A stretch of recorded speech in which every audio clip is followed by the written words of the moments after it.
And शायद ਤੁਹਾਨੂੰ पता है किसी ਨੂੰ कि नहीं पता, बिल्कुल ਅਸੀਂ ਭਗਤ ਸਿੰਘ ਦੀ ਗੱਲ ਤਾਂ ਲੋਕ ਕਰਦੇ हैं, ਭਗਤ ਸਿੰਘ ਦੀ ਗੱਲ हर व्यक्ति करना चाहता है, लेकिन भगत सिंह इस देश ਦੇ ਵਿੱਚ ਕੋਈ बनना नहीं चाहता।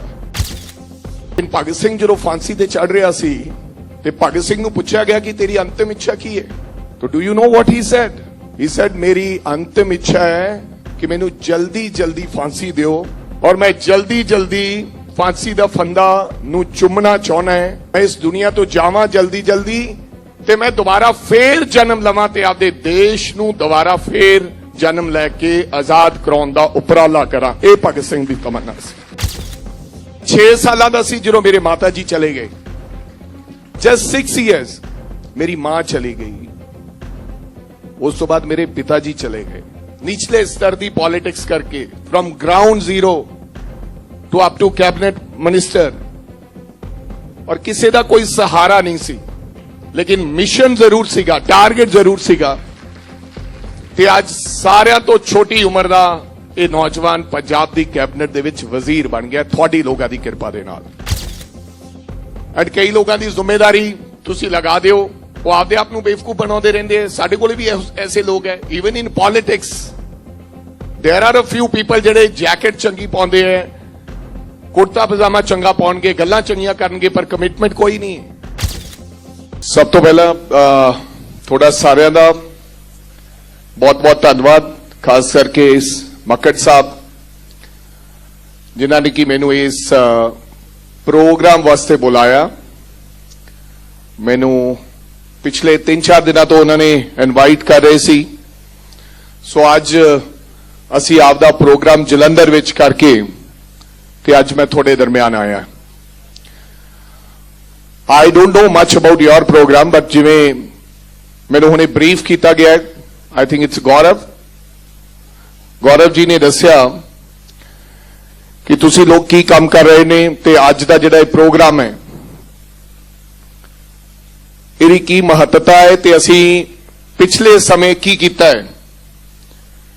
तो मैं समझदा कि मैं तुहानू बधाई देनी चाहना है, थोड़ी ऑर्गेनाइजेशन नू, तुसी लोग समाज वास्ते और नवे यंगस्टर यूथ वास्ते नवा एक प्लेटफॉर्म और नवे राह उलीक रहे हो। मैं तुहानू मुबारकबाद देना चाहना इस गल दी। किसी ने खूब किया, youth is not a question of years, one is going or old from birth. Picasso said youth has no age, कि यूथ की कोई उम्र नहीं है, तुसी हमेशा ही जवान रह सकते हो, लेकिन थोड़े कमिटमेंट होनी चाहिए। जिहड़े लोग 5 C's फॉलो कर लेते हैं, like 1 is commitment, courage, confidence, character, courtesy, तो उन्होंने लोगों को कोई दुनिया की ताकत कदे फेल नहीं कर सकती। अगर मैं अपनी गल करा, to be very honest in front of you, मेरा नाम अमरिंदर सिंह राजा है। Some of the people they know me, some of them they don't know me. मेरी आज उम्र 41 साल दी है। Why I want to tell you about me? Because मेरे तो भी एक मैनू लगता है कि कहानी लिखी जा सकती है। इट्स नॉट कि मैं थोनू आपकी कहानी सुनाना चाहना है, मैं थोनू दसना चाहना है कि कोई भी व्यक्ति, कोई भी यंगस्टर बिना किसी सहारे तो कुछ भी नवा कर सकता है, तो नवा इनकलाब खड़ा कर सकता है। I was all India youth Congress president, तो मैनू देश के कोने कोने जाने का मौका मिलिया। तो मैं त्रिपुरा की धरती ते नॉर्थ ईस्ट गया, त्रिपुरा, तो मैं उपर दे सार उथे की देखा कि उथे बाहर एक साइन बोर्ड लग्या सी कि Bhagat Singh stadium, like in Tripura. If you go to Assam, if you go to Nagaland, if you go to anywhere, you can ask anybody कि you know Bhagat Singh, the people will say कि हाँ मैं भगत सिंह नू जानदा है। जेड़ा उस धरती दे नहीं सन, जेड़े पंजाब दे जंपल सन। लेकिन भगत सिंह वो इंसान सी ਜਿਹਦੇ ਵਿੱਚ ਕੁਝ ਕਰਨ ਦੀ ਤਮੰਨਾ ਸੀ। ਸਾਨੂੰ ਲੋਕਾਂ ਨੂੰ ਕਿਉਂ ਨਹੀਂ ਜਾਣਿਆ ਜਾਂਦਾ ਪੋਲੀਟੀਸ਼ੀਅਨ? ਜੇ ਤੁਸੀਂ 4 ਸਾਲ ਪਹਿਲਾਂ ਜਾਂ 5 ਸਾਲ ਪਹਿਲਾਂ ਜਾਂ 10 ਸਾਲ ਪਹਿਲਾਂ ਤੁਸੀਂ ਕਹੋਗੇ ਕਿ ਕੌਣ ਚੀਫ ਮਿਨਿਸਟਰ ਸੀ ਪੰਜਾਬ ਦਾ, ਮੇਰਾ ਖਿਆਲ ਕੋਈ ਨਹੀਂ ਜਾਣਦਾ। ਤੁਹਾਡੇ ਚੋਂ ਅੱਧੇ ਲੋਕ ਕਹਿਣਗੇ ਕਿ ਅਸੀਂ ਨਹੀਂ ਜਾਣਦੇ। ਬਟ ਅਗਰ ਕੋਈ ਭਗਤ ਸਿੰਘ ਦੀ ਗੱਲ ਕਰੇਗਾ, ਰਾਜਗੁਰੂ ਸੁਖਦੇਵ ਦੀ ਗੱਲ ਕਰੇਗਾ, ਕਰਤਾਰ ਸਿੰਘ ਸਰਾਭਾ ਸਾਹਿਬ ਦੀ ਗੱਲ ਕਰੇਗਾ, ਤਾਂ ਦੁਨੀਆ ਉਹਨਾਂ ਦੇ ਨਾਂ ਅੱਗੇ ਸਿਰ ਝੁਕਾਏਗੀ ਔਰ ਕਹਿਣਗੇ, ਫਖਰ ਦੇ ਨਾਲ ਕਹਿਣਗੇ ਕਿ ਅਸੀਂ ਕਰਤਾਰ ਸਿੰਘ ਸਰਾਭਾ ਜਾਂ ਭਗਤ ਸਿੰਘ ਧਰਤੀ ਦੇ ਵਾਰਿਸ ਹਾਂ। ਪਰ ਤੁਹਾਨੂੰ ਉਹਦੇ ਵਾਸਤੇ ਕਮਿਟਮੈਂਟ ਰੱਖਣੀ ਪਏਗੀ। ਭਗਤ ਸਿੰਘ 24 ਸਾਲ ਦਾ ਉਹ ਨੌਜਵਾਨ ਜਿਹੜਾ ਸਾਡੇ ਵਾਂਗੂ ਜ਼ਿੰਦਗੀ ਜਿਉਂ ਸਕਦਾ ਸੀ, ਜਿਹਦੇ ਮਾਤਾ ਪਿਤਾ ਦੇ ਸੁਪਨੇ ਸਨ, ਜਿਹੜਾ ਚਾਹੁੰਦਾ ਸੀ ਕਿ ਮੇਰਾ ਵੀ ਘਰ ਪਰਿਵਾਰ ਹੋਵੇ, ਮੈਂ ਵੀ ਅੱਗੇ ਵਧਾ, ਲੇਕਿਨ ਆਪਦੀਆਂ ਸਾਰੀਆਂ ਚੀਜ਼ਾਂ ਤਿਆਗ ਕੇ, ਆਪਦੀਆਂ ਸਾਰੀਆਂ ਇੱਛਾਵਾਂ ਤਿਆਗ ਕੇ ਉਹਨਾਂ ਨੇ ਆਜ਼ਾਦੀ ਦਾ ਰਾਹ ਚੁਣਿਆ। ਆਪਦੇ ਵਾਸਤੇ ਨਹੀਂ, ਆਪਦੇ ਪਰਿਵਾਰ ਵਾਸਤੇ ਨਹੀਂ, ਸਾਡੇ ਨੌਜਵਾਨਾਂ ਵਾਸਤੇ, ਸਾਡੇ ਦੇਸ਼ ਵਾਸਤੇ ਆਜ਼ਾਦੀ ਦੀ ਲੜਾਈ ਲੜਦੇ ਲੜਦੇ ਸ਼ਹੀਦ ਹੋ ਗਏ ਭਗਤ ਸਿੰਘ। ਐਂਡ ਸ਼ਾਇਦ ਤੁਹਾਨੂੰ ਪਤਾ ਹੈ, ਕਿਸੇ ਨੂੰ ਕਿ ਨਹੀਂ ਪਤਾ, ਬਿਲਕੁਲ ਅਸੀਂ ਭਗਤ ਸਿੰਘ ਦੀ ਗੱਲ ਤਾਂ ਲੋਕ ਕਰਦੇ ਹਾਂ। ਭਗਤ ਸਿੰਘ ਦੀ ਗੱਲ ਹਰ ਵਿਅਕਤੀ ਕਰਨਾ ਚਾਹੁੰਦਾ, ਲੇਕਿਨ ਭਗਤ ਸਿੰਘ ਇਸ ਦੇਸ਼ ਦੇ ਵਿੱਚ ਕੋਈ ਬਣਨਾ ਨਹੀਂ ਚਾਹੁੰਦਾ। that is the basic problem ਅੱਜ ਕੱਲ ਦੇ ਨਵੇਂ ਯੰਗਸਟਰ ਦੇ ਅੰਦਰ। ਮੇਰਾ ਰੰਗ ਦੇ ਬਸੰਤੀ ਚੋਲਾ ਦਾ ਜਿਹੜਾ ਗਾਣਾ ਹੈ ਉਹ ਸੁਨੇਗਾ, ਲੇਕਿਨ ਉਹ ਸੁਣਦਿਆਂ ਸਾਰ ਉਸ ਤੋਂ ਬਾਅਦ ਉਹ ਗਾਣੇ ਦੀ ਬਿਲਕੁਲ ਅਹਿਮੀਅਤ ਭੁੱਲ ਜਾਏਗਾ ਕਿ ਇਸ ਗਾਣੇ ਦੀ ਅਹਿਮੀਅਤ ਕੀ ਹੈ। ਲੇਕਿਨ ਭਗਤ ਸਿੰਘ ਜਦੋਂ ਫਾਂਸੀ ਤੇ ਚੜ ਰਿਹਾ ਸੀ ਤੇ ਭਗਤ ਸਿੰਘ ਨੂੰ ਪੁੱਛਿਆ ਗਿਆ ਕਿ ਤੇਰੀ ਅੰਤਿਮ ਇੱਛਾ ਕੀ ਹੈ? तो do you know what he said? He said, मेरी अंतिम इच्छा है कि मैनू जल्दी जल्दी फांसी दियो और मैं जल्दी जल्दी फांसी दा फंदा नू चुमना चाहना है। मैं इस दुनिया तो जावां जल्दी जल्दी ते मैं दोबारा फेर जन्म लवां ते आपदे देश नू दोबारा फेर जन्म लैके आजाद कराउण दा उपराला करा। ये भगत सिंह दी तमन्ना सी। That was the basic, ਮੈਨੂੰ ਲੱਗਦਾ, ਕਮਿਟਮੈਂਟ ਆਫ ਦਾ ਯੂਥ। ਅਗਰ ਉਹ ਜੇ ਨੌਜਵਾਨ ਨਾ ਹੁੰਦੇ 24 ਸਾਲ 23 ਸਾਲ, ਤਾਂ ਸ਼ਾਇਦ ਇਹ ਸਾਡਾ ਦੇਸ਼ ਆਜ਼ਾਦ ਨਾ ਹੁੰਦਾ। ਉਦਮ ਸਿੰਘ ਜਰਨਲ ਐਡਵਾਇਰ, ਸੁਣਿਆ ਜਲਿਆਂਵਾਲੇ ਬਾਗ ਦਾ ਸਾਕਾ? ਸੁਣਿਆ ਕਿਹਨਾਂ ਨੇ ਸੁਣਿਆ? ਜਰਨਲ ਹਾਂ। ਸੋ ਜੇ ਅੱਜ ਵੀ ਤੁਸੀਂ ਕਿਤਾਬ ਪੜ੍ਹ ਲਓ, ਮੈਂ ਦੇਖਿਆ ਤਾਂ ਨਹੀਂ ਸ਼ਹੀਦ ਉਦਮ ਸਿੰਘ ਕੈਸਾ ਸੀ, ਲੇਕਿਨ ਕਹਾਣੀ ਸੁਣੀਏ ਕਿ ਜਦੋਂ ਜਲਿਆਂਵਾਲੇ ਬਾਗ ਦੇ ਵਿੱਚ ਇੱਕ ਅਨਾਥ ਵਿਅਕਤੀ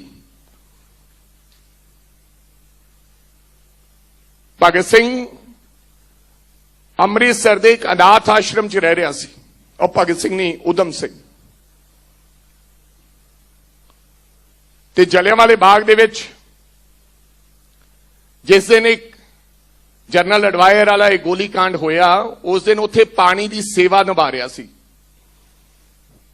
ਤੇ ਪਾਣੀ ਦੀ ਸੇਵਾ ਨਿਭਾਉਂਦੇ ਨਿਭਾਉਂਦੇ ਉਹਨੇ ਦੇਖਿਆ ਕਿ ਹੁਕਮਰਾਨ ਅੰਗਰੇਜ਼ ਸਰਕਾਰ ਨੇ ਅਚਨਚੇਤ ਹਮਲਾ ਬੋਲ ਦਿੱਤਾ ਤੇ ਲੋਕਾਂ ਨੂੰ ਉਸ ਤੋਂ ਬਾਹਰ ਜਾਣ ਦਾ, ਜਲਿਆਂਵਾਲੇ ਬਾਗ ਚੋਂ ਬਾਹਰ ਜਾਣ ਦਾ ਮੌਕਾ ਨਹੀਂ ਦਿੱਤਾ ਤੇ ਅੰਨ੍ਹੇਵਾਹ ਗੋਲੀਆਂ ਚਲਾ ਦਿੱਤੀਆਂ ਗਈਆਂ। ਤੇ ਸ਼ਹੀਦ ਉਦਮ ਸਿੰਘ ਜਿੱਥੇ ਉਹ ਪਾਣੀ ਦੀ ਸੇਵਾ ਨਿਭਾ ਰਿਹਾ ਸੀ, ਉਹ ਦੇਖ ਰਿਹਾ ਸੀ ਤੇ ਜਿਹੜਾ ਉੱਥੇ ਖੂਹ ਹੈ ਉਹ ਲਾਸ਼ਾਂ ਨਾਲ ਭਰ ਗਿਆ, ਹਜ਼ਾਰਾਂ ਦੀ ਤਾਦਾਦ ਵਿੱਚ ਲੋਕ ਮਾਰੇ ਗਏ। ਲੇਕਿਨ ਸ਼ਹੀਦ ਉਦਮ ਸਿੰਘ ਨੇ ਜਰਨਲ ਐਡਵਾਇਰ ਦਾ ਚਿਹਰਾ ਆਪਣੀਆਂ ਅੱਖਾਂ ਦੇ ਵਿੱਚ ਬੰਦ ਕਰ ਲਿਆ। ਫਿਰ ਉਹਨੂੰ ਕਈ ਸਾਲ, ਪਰ ਜਰਨਲ ਐਡਵਾਇਰ ਨੂੰ ਤਾਂ ਫਿਰ ਲੰਡਨ ਦੀ ਧਰਤੀ ਤੇ ਭੇਜ ਦਿੱਤਾ ਗਿਆ ਸੀ तरक्की दे के, क्योंकि उन्हें इन्ने लोगों की जान ली सी। फिर कई साल कई बारी जेल च जाना पिया। शहीद उधम सिंह अडवायर नूं भालदे रहे। एक दिन खबर आई कि अज लंडन दे विच फलाने वजे Kingston palace they which general Michael अडवायर संबोधन करना आ रहा लोगों को। तो बस आपदे दिल विच कई सालों की अग लैके जिहड़ा व्यक्ति आपदे देश के लोगों का बदला लैण लई उहदे मन दे विच जिहड़ी अग चल रही सी, उहनूं ठंडा करन वास्ते एक किताब दे विच पिस्टल रख के ले गया। अंग्रेजां वाली टोपी लई, हैट लई, ते जदों अंदर गए तो जदों दुश्मन सामने आके बोलन लग्या ते 3 गोलियां दाग के उन्हां दी छाती दे अंदर उन्होंने इनकलाब जिंदाबाद का नारा लाया। ते उन्होंने कहा कि अज मैं जलियांवाले बाग दे उस हादसे का, उस कांड का मैंने बदला ले लिया। मेरे कहने का मतलब मैं एक सारी कहानी आजादी की थोनू इस करके सुनाई है कि उन्होंने लोगों के विच कमिटमेंट सी। वो भी अनाथ आश्रम च पले सन, लेकिन उन्होंने देश और दुनिया के विच आपदा नाम पैदा कर दिता। मैं अपनी गल इस करके नाल जोड़ना चाहना है कि मैं 6 साल का सी जो मेरे माता जी चले गए। जस्ट 6 ईयर्स मेरी मां चली गई। उस तो बाद मेरे पिताजी चले गए। मेरी एक सिस्टर है, मेरे तो 2 साल वड्डी सी, वो कैनेडा है। कोई चाचा ताया भरा वड्डा कोई नहीं सी। एंड असी दोनों भैन भरा उठ के रात नूं 2 बजे कदे कदे पाठ करया करदे सी, क्योंकि साडी नानी सानू ये कहंदी सी कि असी उहनूं पुछदे सी कि साडी मां कित्थे है। ते नानी जी हमेशा कह रहे कि क्या करदे सी, थोड़ी मम्मी किते गई भी है, जल्दी आ जाऊगी। बाहर गए, बट हौली हौली सानू समझ आई कि साडी मां उत्थे गई है जिथों कोई वापस नहीं आ सकता। साडा बाप उत्थे गया जिथे कोई वापस नहीं आ सकता। पर सानू बिल्कुल कोई रास्ता नहीं दिखाई दे रहा सीगा कि साडा जिंदगी च की होएगा।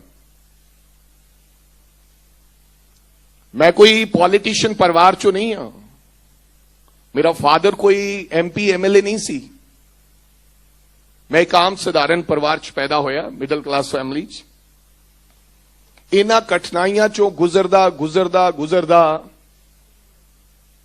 निचले स्तर दी पॉलिटिक्स करके, from ground zero to up to cabinet minister, और किसी का कोई सहारा नहीं सी, लेकिन मिशन जरूर सीगा, टारगेट जरूर सीगा। ते आज सारियां तो छोटी उम्र का यह नौजवान पंजाब की कैबिनेट दे विच वजीर बन गया, थोड़ी लोगों की कृपा दे नाल। बट हमेशा फोकस रखे, फोकस तो इधर उधर नहीं होया। अज दे नौजवान फोकस तो इधर उधर होंदे। मैं देखदा जिहड़े लोग नौकरी भी लग गए ने, साडे कोले आउंदे ने फॉर ट्रांसफर्स। उन्होंने नौकरी लगद्या सार उन्होंने ये चाहिए कि सानू ऐसी जगह ते बिठा दिओ जां तां जिथे पैसे बनते होण, एक करैक्टर की प्रॉब्लम है, ते जां जिथे सानू काम ना करना पवे। चाहे कोई टीचर लग्या है, चाहे कोई पुलिस च लग्या है, कोई व्यक्ति काम नहीं करना चाहता एंड कोई कमिटमेंट नहीं। मेरे को लोग आते ने कही कि सानू नौकरी चाहिए है बेसिकली, पर उन्होंने सरकारी नौकरी चाहिए है, नॉट प्राइवेट वन। पूरे मां प्यो आते जेडे उन्होंने 4 साल पढ़ाते रहते हैं, कहते कि मेरे मुंडे ने वो सारा कंप्यूटर कोर्स किया हुआ है। तो फिर असी उन्होंने कहना है कि ठीक है, अगर इन्हें कंप्यूटर कोर्स किया है तो इन्हों कहो कि एप्लीकेशन, इन्हों कहो कि एप्लीकेशन एक लिख के दिखाओ। एंड कैन यू बिलीव कि कोई व्यक्ति भी मक्कड़ साहब मेरे कोले कंप्लीट एप्लीकेशन नहीं लिख पाਉਂਦਾ, नहीं तो मैं उन्होंने 15,000 रुपए ते आपदे घर विच रख सकदा। क्योंकि वो पिंडों चलता है, आपकी मां ते मोटरसाइकिल च तेल पाउंदा है, लेकिन शहर आके वो पढ़ना नहीं चाहता, कोई कमिटमेंट नहीं है, आपके माता पिता नूं मूर्ख बनाउंदा रहिंदा कि मैं कंप्यूटर कोर्स कर रहा। अज कई लोगों की जिम्मेदारी तुसी लगा दिओ, वो आपदे आप नूं बेवकूफ बनाउंदे रहिंदे हैं। साडे कोल भी ऐसे लोग हैं, even in politics there are a few people जिहड़े जैकेट चंगी पाउंदे है, कुर्ता पजामा चंगा पाउणगे, गल्लां चंगियां करनगे, पर कमिटमेंट कोई नहीं है। तुसी किसी भी फील्ड चले जाओ, तुहानूं कमिटमेंट की बड़ी जरूरत है, नहीं तो तुसी किसी भी फील्ड कामयाब नहीं होंगे। साडे कोले नौजवान आउणगे कि मैं फलाना काम करिया, असीं उन्हां नूं प्रोग्राम देवांगे, तो प्रोग्राम नूं बैनर लगा के सानू पिक्चर्स चंगियां भेज देंगे, क्योंकि सानू बेवकूफ बना देंगे। लेकिन वो सानू बेवकूफ नहीं बना रहा हुंदा, वो अपने आप बेवकूफ बन रहे। सो अज दा मैं ज्यादा लंबा ना लेके जावां, तो मैं तुहानूं यही कहना चाहना है टू ऑल यंगस्टर्स, तुसी लोग समाज बदल सकते हो, तुसी लोग सिस्टम बदल सकते हो, तुसी किसी भी फील्ड च चले जाओ, तुसी इनकलाब खड़ा कर सकते हो। B it a job, B it a politician, B it a any कोई सोशल टास्क, कुछ भी करो, लेकिन थोड़े मन दे विच मिशन होना चाहिए, थोड़े मन च टारगेट होना चाहिए, अदरवाइज तुसी किसी भी जगह ते कामयाब नहीं हो सकते। सो मैं उम्मीद करदा कि इहो जे प्रोग्राम ये साडे साथी लुधियाना टाइम्स ते ऑन एयर वाले उलीकदे रहन, सानू भी चंगा लगता, थोड़े लोगों च आके नवा जोश मिलता है, नवी एनर्जी मिलती है, कई नवीं गल्लां सीखण नूं मिलदियां, क्योंकि अजकल दे यूथ साडे नाल सियाणे, साडे नालों तुसीं ज्यादा समझदार हो। मैं तो हमेशा यंगस्टर तो सीखण की कोशिश करदा हां, बेशक मैं कैबिनेट मंत्री हां, पर जिहड़ी गल यंगस्टर्स कई बारी समझा जांदे आ, वो सानू भी समझ नहीं आउंदी। सो उम्मीद करदा कि इहो जे प्रोग्राम है मेरे साथी उलीकदे रहणगे, ते जिन्हां विच सानू लोगां नूं आउण दा कदे ना कदे मौका मिलदा रहेगा। बीइंग ए कैबिनेट मिनिस्टर, मैनू 1 महीना होया ट्रांसपोर्ट दा चार्ज संभाले होए, 1 महीना, और महीने दे अंदर मैं तुहानू दसना चाहना है कि 1 करोड़ दा रेवेन्यू, 1 करोड़ 3 लाख रुपए का रेवेन्यू पर डे मैं बढ़ा दिता है। आज 1 करोड़ 4 लाख रुपया ट्रांसपोर्ट डिपार्टमेंट हर महीने हर दिन का ज्यादा मुनाफा होने लग पिया। जानी कि अगर मगरले सालों का हिसाब किताब लगाउंदे, जिन्हां लोगों ने इस पंजाब नूं, sorry to say that in on this forum, जिन्हां लोगों ने इस पंजाब नूं जस्टिस नहीं दिता, पंजाब नूं खाण दीयां कोशिशां होईयां, तो अज वो पैसा 6600 करोड़ रुपया होना सी। अगर तुसी 1 करोड़ रुपया मल्टीप्लाई इंटू 14.5 साल, मेरे बंद तो पहला 10 साल पुरानी गवर्नमेंट ते 4.5 साल साडी गवर्नमेंट, साडी भी कांग्रेस की गवर्नमेंट, ते जे इनू मल्टीप्लाई करिए तो ये 6600 CR बनता है, क्योंकि 365 दिन एक दिन छुंदे। If you multiply into 1 crore into 14.5 साल, तो 6600 करोड़ बनता है। तो अगर 30 लाख रुपए की एक बस आती है, सीधा जाओ अंदाजा ला रहे हैं, वैसे ही इट्स अ वेग आइडिया, ऑर्डिनरी बस 30 लाख रुपीज की आती है with body and all that. ये 6600 रुपया जे सारे लोग काम करते मेरे तो पहला, तो असी 24,000 बसेस नवियां पा सकते सी हुण तक। ते अगर 24,000 असी बसेस नवियां पाउंदे, तो 50,000 नौजवानों नूं असी उन्हां ते रोजगार दे सकते सी, बट किसी ने नहीं किया। सो ये हुण तक दी प्राप्ति है विद इन अ मंथ, और मैं कोशिश करांगा कि मैनू लोगों ने इन्ना प्यार दिता है और पंजाब के लोगों ने मैनू मिनिस्टर बन तक कामयाब किया है। कोशिश करांगा कि ये उपराले वधदे जान, होर अगे असी वधदे जाइए, ताजो लोग कहन मिनिस्टर बनना मेरा कला मिनिस्टर बनना नहीं है कि आम मिनिस्टर ते हुण मेरा इस तो बाद खत्म हो गया।